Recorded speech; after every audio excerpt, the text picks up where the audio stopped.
तू मेरी जिंदगी है तू। ये गाना सुनकर आप समझ गए होंगे कि आज हम किस अभिनेत्री के बारे में बात करने वाले हैं। बहुत कम कलाकार ऐसे होते हैं जो अपनी पहली फिल्म से ही सुपरस्टार का दर्जा हासिल कर लेते हैं। पहली फिल्म ही उन्हें वो शोहरत दिला देती है जो कई दूसरे कलाकारों को दर्जनों फिल्म करने के बाद भी नसीब नहीं होती है।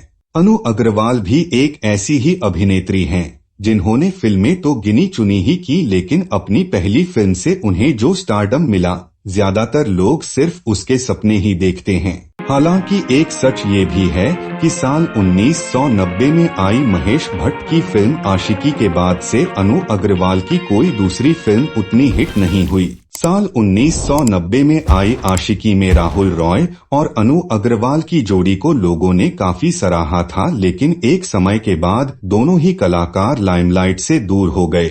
राहुल रॉय तो कुछ रियलिटी शोज में दिखे, लेकिन अनु अग्रवाल एकदम गायब ही हो गईं। लेकिन हाल ही में उन्हें इंडियन आइडल के मंच पर देखा गया।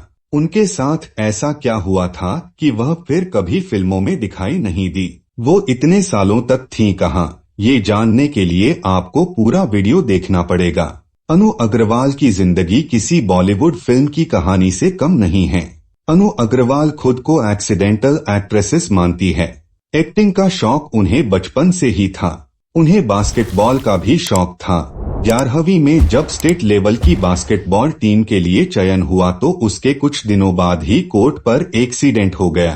एक्सीडेंट के बाद उनका पूरा ध्यान थिएटर की ओर आ गया। इस तरह से उनके एक्ट्रेस बनने की जर्नी की शुरुआत हो गई। उसके बाद वह एक थिएटर ग्रुप से जुड़ी जिसमें सभी लोग एनएसडी के थे। उस दौरान अनु अग्रवाल ने एक प्ले किया जिसमें मैंने 16 साल की बेनजीर भुट्टो का किरदार निभाया और वो बहुत हिट रहा। हालांकि फिल्में करने की अनु में कभी ललक नहीं थी। इसकी एक बड़ी वजह ये थी कि उन्हें लगता था कि फिल्मों में औरतों को सही से दिखाया नहीं जाता है, उन्हें मजबूत किरदार नहीं दिए जाते हैं। लेकिन महेश भट्ट से मिलने के बाद उनकी सोच में कुछ बदलाव आया।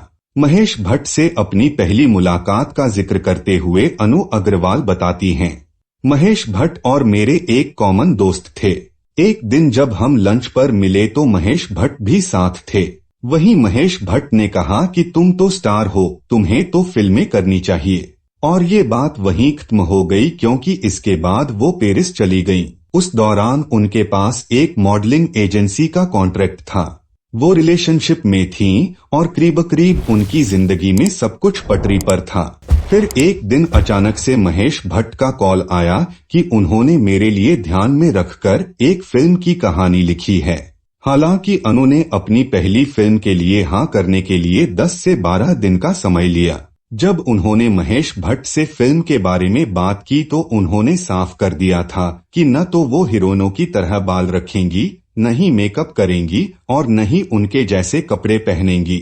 दिलचस्प बात यह है कि महेश भट्ट ने उनकी सारी शर्तें मान लीं और फिल्म की शूटिंग भी 3 महीने में पूरी कर ली गई। ये फिल्म 23 जुलाई 1990 को रिलीज हुई। फिल्म रिलीज होने के साथ ही अनु अग्रवाल की जिंदगी हमेशा के लिए बदल गई। एक इंटरव्यू में बताया था कि फिल्म रिलीज होने के बाद लोग मेरे घर के बाहर आकर जमा होने लगे। मेरे घर के बाहर लोगों को भीड़ रहती थी। घर से बाहर निकलना मुश्किल हो गया था। लड़के आई लव यू के बैनर लेकर घर के बाहर खड़े रहते थे। स्टारडम के उस दौर को याद करते हुए अनु कहती हैं, आशिकी मेरी पहली पिक्चर थी और उसके बाद इज्जत का तो भंडार लग गया था। जहां जाओ अनु जी। बड़ी बड़ी उम्र के लोग मुझे मैडम कहा करते थे। लोग मेरे पैर छूने आ जाते थे कि मेरी पिक्चर साइन कर लीजिए। लोग पैसों के सूटकेस लेकर घर आ जाते थे कि फिल्म साइन कर लीजिए। लोग बिना स्क्रिप्ट के आ जाते थे और कहते थे कि पहले आप साइन कीजिए फिर स्क्रिप्ट लिखी जाएगी। इतनी शोहरत, प्यार और कामयाबी के बाद इंडस्ट्री छोड़ने की क्या वजह थी? इस सवाल के जवाब में अनु अग्रवाल कहती हैं, लेकिन मैंने मना कर दिया। ऐसा नहीं है कि मैंने इंडस्ट्री छोड़ दी।